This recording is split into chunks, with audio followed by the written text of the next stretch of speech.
Good morning, everyone. I'm Rick Stanley, your host on Chamber Talk on 104.3 Seacoast Oldies. Thank you for joining me this morning. My guest today is the director of the Springvale Library. Her name is Leslie Unger. Leslie, how are you today? I'm fantastic. How are you, Rick? I'm good, and thanks for coming. You've been on my show before. I have. A year or so, maybe ago, or 2 years ago, Yeah. but you have been on. Yeah. So you're not nervous a bit? Not even a little bit. No, I didn't think you would be. But Springvale Library, first of all, great place. I'm in there on and off now. I'm reading a little bit, especially in the winter. Yeah. Honestly, it's once a week, Rick. Am I in there once a week? Now you're in there once a week. Well, I'm reading a certain series, and I'm reading them quick, and so I do see you often. But the other reason I see you, and Don Brown, who works with you, volunteers or works with you, is that we have programming that we work together. We're going to talk about that as well. But I think that it would be a good idea for people that maybe have either drifted away from the libraries or just don't know much about what the library is all about. You know, so many people are online all the time and doing everything, but the library is a great place. I love the library. It's just neat to go there. It's like the Historical Society. I love to just go in the door and see what's going on. So let's talk in general, if you would, about Springvale Library and some of the programming, and so people can get a feel about the village of Springvale. You know, it's a village library is what I think it is. Yeah. Yeah. While it's smaller, it still represents, half of Sanford, Springvale. So, and we have a lot of patrons that are in Sanford that use our library and vice versa. Yeah. So it's really a community library, and I think of libraries as communities. So people that don't know, there's two libraries in Sanford. The Sanford Goodall Library, which is in renovation right now, and then the beautiful village Springvale Library. Thank you. So we have a lot of things going on at the library. So I always say that libraries are our fundamental kind of services, books, but we're more than just books. We're community. We have programs that help people grow, that help people connect and make friends.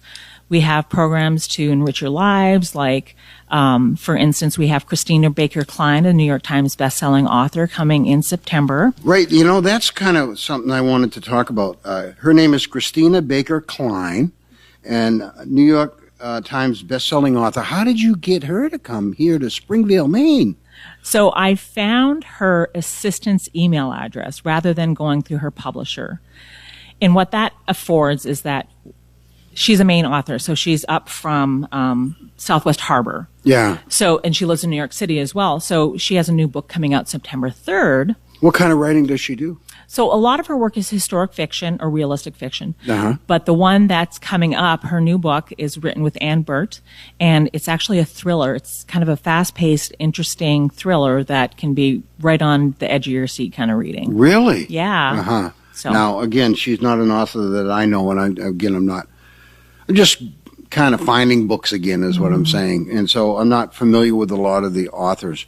But she's going to come. You have a date on that? Yeah, already? September the 3rd. And it's partially funded through a grant from the Nassau Alumni Association. Uh-huh. And we're using the Little Theater. And we had Monica Wood last summer, and she filled the 130 seats there. So we're expecting Christina to do the same. Well, do you have to pay to go to this? No, I feel strongly that whatever libraries offer should be free because it's an equitable societal. Awesome, that's great. Thing. Yeah. Okay, so I'm looking forward to that. That's going to be kind of fun. She lives in Southwest Harbor. Is that what that in New York City? Yeah. So she commutes between the two. All right. Well, let's look forward to that. And maybe if you give me a little jingle here late summer, we can announce it no matter who I'm interviewing for the week to make sure that people still know. That's but great. If you put it on your calendar now, it's September 3rd at the Nassau Little Theater, which is a beautiful, about 150 people in there. Sure. Yeah, really nice place. So we hosted Bob Marley there once. You did? Yeah, you could almost touch him. 150 people. That's the thing about the Little Theater. Wherever you sit, it's a great seat. Yes. Right? So. Yeah. All right. Well, that's kind of interesting, Leslie. I think that's really cool. You have children's programs? Oh my gosh, we have so many children's programs. Why don't we go through with the programs and like when they are and, what times a year or what goes on Sure. So actually, when I left the library to come here, we had probably 32 kids and parents in our children's room for a homeschool project on art processes. We're giving away books to those families. Susan Schwaka, she's an art teacher and a celebrated artist in New Hampshire. So she donated those books to our kids. So they're also getting a copy of that. You have a children's room. Yeah, it's beautiful.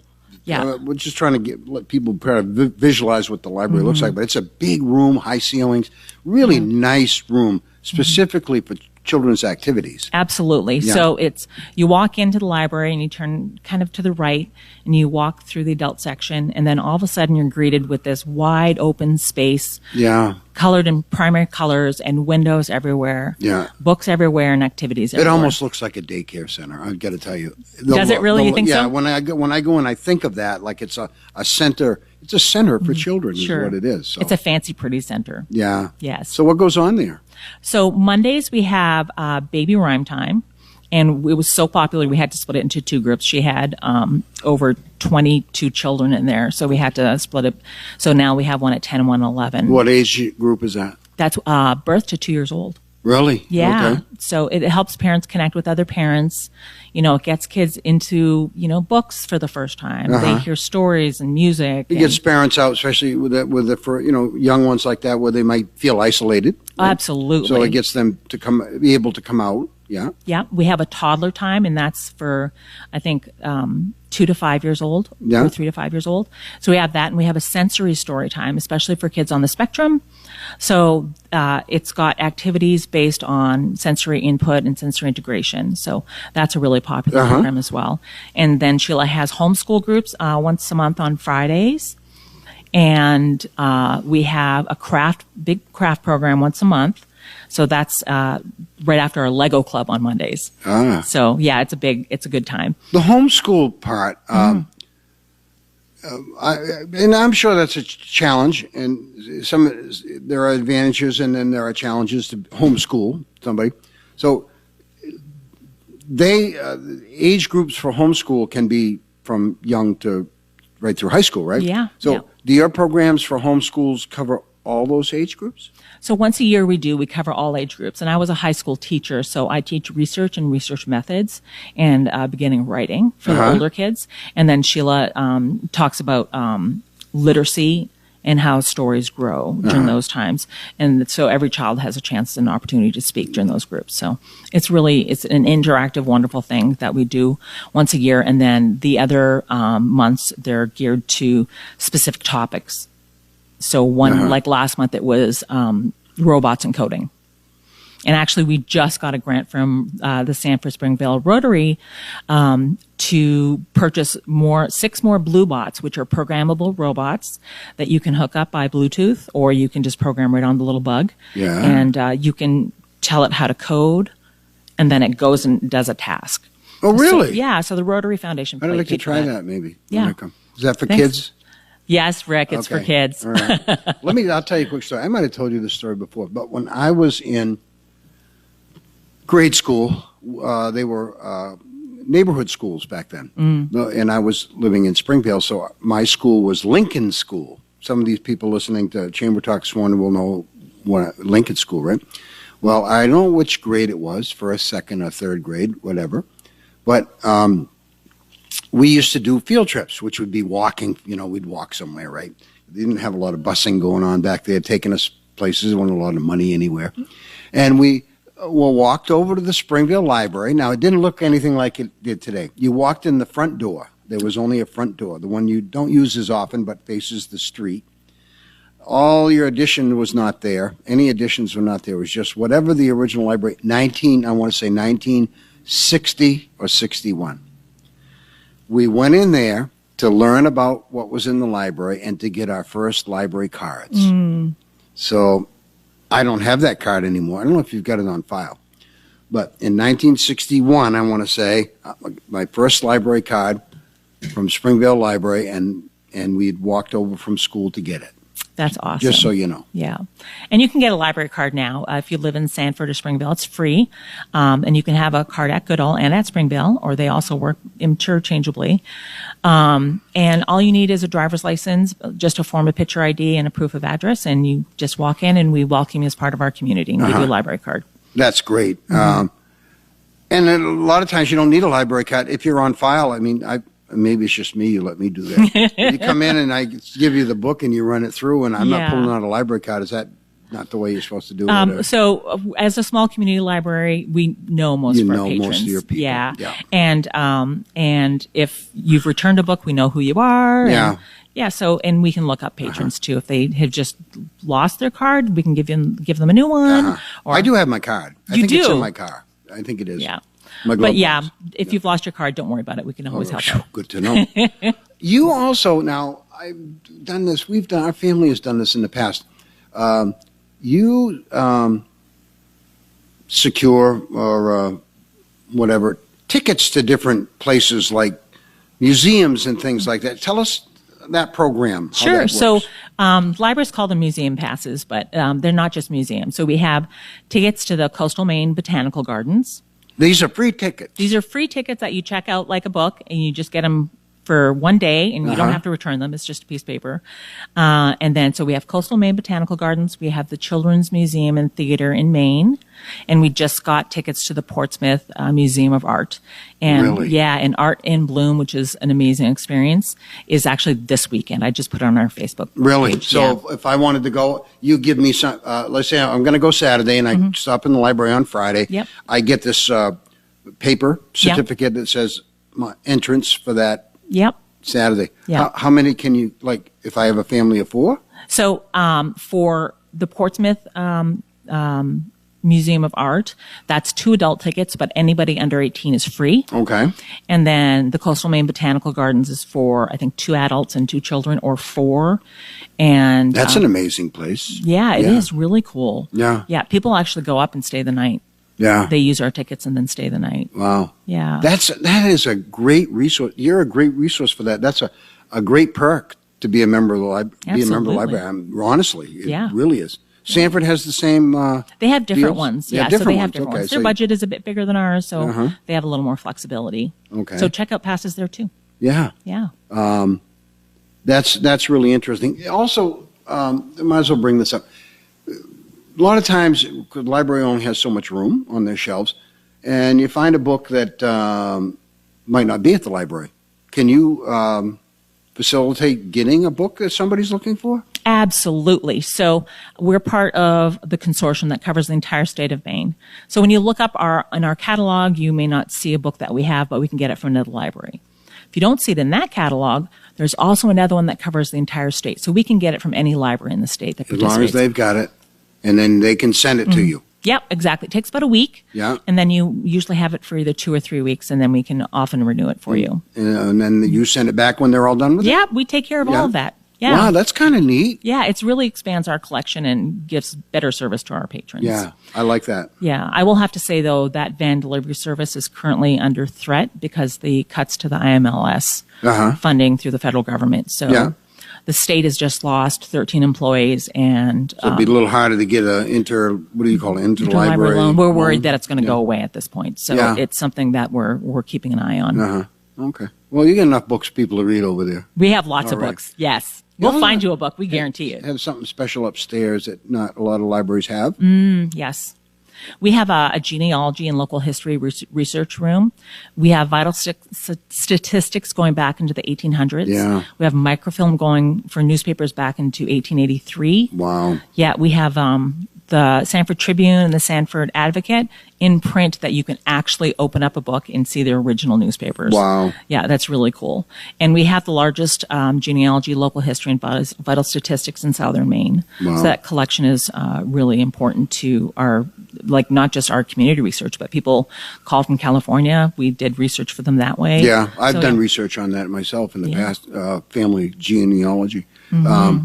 Do you people use microfiche anymore? Is that all? Yeah, they do. You still got that? Yeah, we still do, actually, because microfilm is the one form of storage that is the most secure over time. Really? Yeah. So do you remember floppy disks? Yeah. Yeah. We can't use them anymore. Flash drives, they're probably going to be gone in 10 years. Yeah. Yeah. Really? So it'll be, yeah. So And the microfilm, yeah. microfilm is the way preserves longer. Is that Yeah, what it is? absolutely. In perpetuity, really, as far as we know. So what that means for us is I just wrote a grant for a new microfilm reader and printer. So that's going to be really state of the art, and that'll help you really clearly see all of our microfilm. Wow. That'll work on slides. That'll work on, those little strips of photographs that they used to have. So so that'll work on all of that. If you haven't used that before, I got to tell you, if you venture into the Springvale Library, try that microfiche machine. It's pretty cool, you start spinning the wheel up there, and things really can fly by you quicker than you think. But it's kind of an interesting, it's a throwback. It really is. It's a throwback to a long time ago. Yeah, it's a classic. Let's call it that. But it's a neat way to start looking up information that you, especially families in Sanford, all kinds of things are on there. There's ads from, businesses that were in business 100 years ago. Yeah. Yeah, you'll see Harland Eastman's photo from when he was like 16 in some of those some of those newspapers. Yeah, amazing. It's amazing. If you just joined me, my guest today is Leslie Unger, and she is the director of the Springvale Library, and I'd like to have her here. And we collaborate with the Chamber collaborates with the Springvale Library on a program we're going to talk about right now. It's a summer music program. We've done it for quite a few years now, and it's a big success. It's called Music on the Patio. We're so excited that we work with the Chamber on this program. So in the summer, every Friday for 11 weeks, Rick goes out and finds sponsors for each one of these concerts, and we schedule musicians. So we schedule musicians from all kinds of genres. So we have an Irish musician, we have a country musician this year. That's going to be really great. I'm going to go over that list so they know. Oh, good. Because you gave me the list the other day, and I'm excited to see some of these names. Some I don't know, which is good because I'd like to go to hear somebody new. Yeah, we're mixing it up. Yeah. Yeah. So 11 concerts over the summer from 12 to 1. Bring your lunch, bring a chair, come hang out for an hour of great music. It's awesome. There's a nice patio in the back, and it's in the front of the building facing the street. But it's very quaint. It's got that Norman Rockwell feel to it. You got a picket fence around the patio up there, and there's a raised stage, little raised patio stage for the music. And people sit amongst the trees in the shade or in the sun, because you have both, and on the lawn and such. And we draw like 700 or 800 people through the summer for this program. Yeah. Maybe 40 or 50 each week. And they bring their own chairs. So you say bring your own chairs, but you provide some seating. But yeah, a lot of people like to sit in their own chair, and they do like to bring their lunch. And it's a great hour on Fridays. I really look forward to it. Yeah, we have people that come back every week, and then it's nice to see new faces. I think different music brings in different crowds, so that's really cool. I'm looking forward to it. Yeah. We start this year, we try to be somewhat consistent. June 20th is our first time, so you don't have to write that down. This is also on the library's website. It'll be there this afternoon. Yeah. And it will be there with the dates. It won't have the sponsors, because Rick's job is to pay for the music itself each week. So I find sponsors that are willing to support the program and pay for a musician for the week. And so that's what I'll be doing in the next several weeks to line up who we can get to sponsor. So there's a list here, and I won't go through them all, but a couple I don't recognize. Maybe you know, or maybe Dawn got these and you don't know. I don't. But Down to Earth Duo. Yeah. So what's that group about? They're the first week. Yeah, they're the first week we've had them, and I've had them for the book sale, and we've had them in the past. I think they've played twice at the library. It's a husband and wife that play, they call it easy listening. So there'll be some classics in there. There'll be a little bit of country-ish music, but they call it easy listening, and they're good musicians. They sound great, and they play really well together. Yeah, they're fun. Tom Osborne, the singing plumber, he's been several years with us now. His voice is just remarkable. And Big John and Skip, John Rakowski, you guys, you got to have seen Big John and Skip somewhere in your travels, but it's great to have them come down because awesome. Those two are awesome, and they play all over New England. They really guys. do. Yeah. They're staples in Sanford. And then the other one I want to mention, which has come every year since I can remember, is Just Us, which is Ellen and Paul. Yeah, Just Us. They're one of my favorites. The crowd's favorite. They're very good with the crowd. They do a lot of nursing home things during the week, and I know that they're loved everywhere they go. They're very comical. Yes. To each other. Yes. And Paul's pretty good fooling with the crowd, but boy, can they play, and they can both sing, huh? They sure can. One time she sang "Somewhere Over a Rainbow," and her voice was just remarkable. But they do a lot of classics. They do. See, I'm just under that age group. That like they do some Willie Nelson. They do some. What else? Do you remember what? Oh boy, you caught me off guard. Sorry, but almost everything they do, I know it. Yeah, I just know it. You know, Yeah. and well, Ellen and I graduated from high school together. So I don't mean to age you, Ellen, but and Paul's older even than that. And Paul used to be a rock and roller years ago when I was in high school. He played in some pretty big rock and roll bands around here in the past. But those two together play some awesome music, and they're going to be here twice this summer. Yeah, because they bring so many people. Yeah, they bring a lot of people. A lot of people like to hear them. So Yeah. Music on the Patio starts June 20th and runs all the way through September 5th. Yes. And if we have a rain out or just a bad drizzly day, if we can, we will arrange that music that was going to play that day to tack it on the end of the summer. So we have that option if the music can come and if the library is available, we could go longer in the summer. But we've got 11 weeks. We haven't been rained out much over the years. Once last year. Yeah, but other than that, not very often. No. Yeah, so I'm looking forward to it.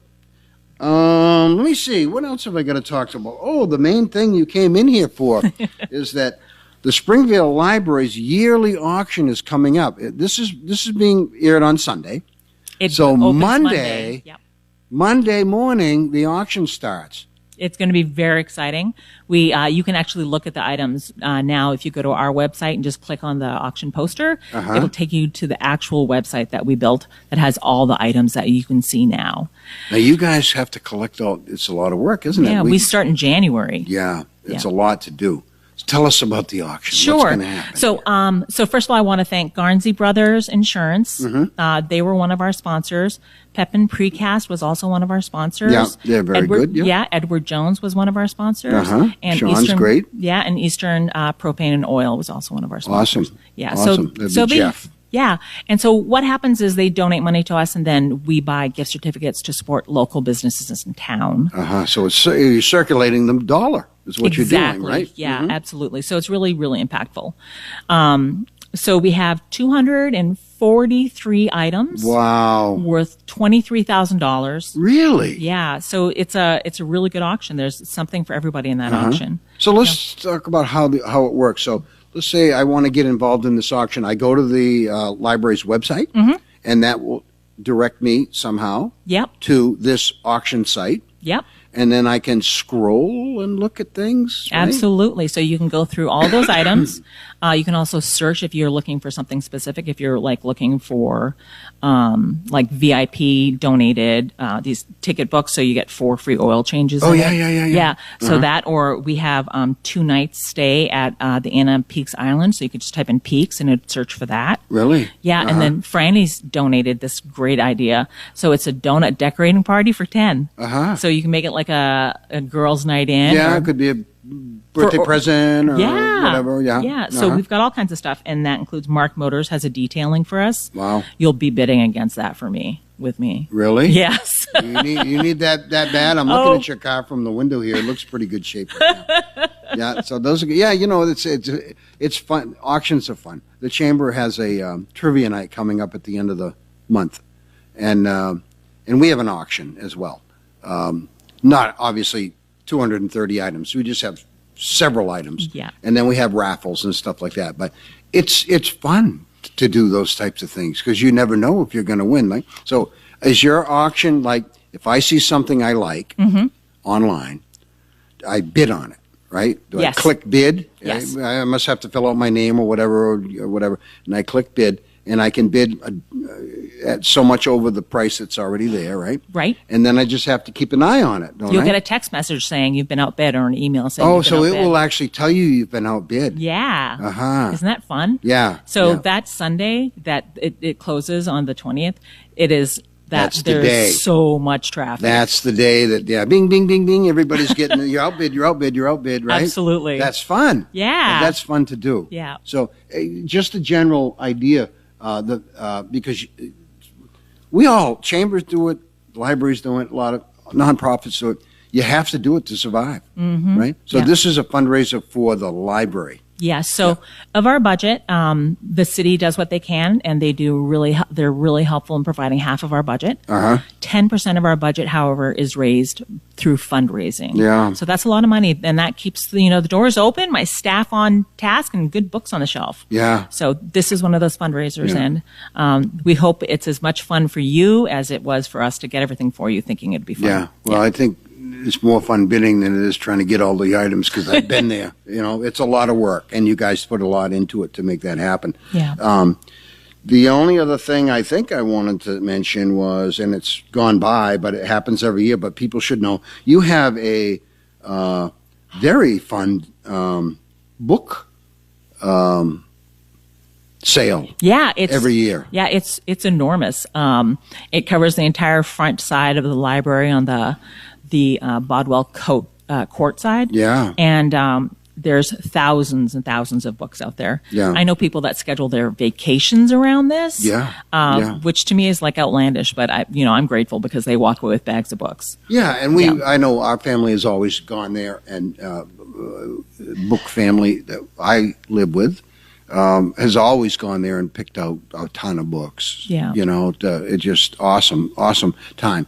And that won't happen until fall again. The first 2 weeks of September, I think early it's one September, of those but- so Friday, keep Saturdays. an eye out for it, everybody. Just want you to know that it does happen. If you're into the book sales and things like that, they put it under the tents. There's several tents outside, and it's on the grass, and it's sometimes you have music. Yeah, we have on. music. Yep. Yeah. Every year we have music. Some of the same musicians actually come back in the fall. Yeah. And this year we have a DJ that volunteered to come Yeah, as well. that'd be fun. Mm-hmm. Leslie, I think I covered what you wanted to talk about. Did I miss anything? No, I just come on down to the website on the 14th, which is Monday, and the auction closes on the following Sunday, and have some fun, and hopefully you find something that you really like. So only Monday to Sunday. Monday to You don't Sunday. want to procrastinate too long on that. Nope. Right? So it's fun to look at the items you'll have too. So, okay, I want to thank you very much. My guest today has been Leslie Unger, and she's the director of the Springvale Library.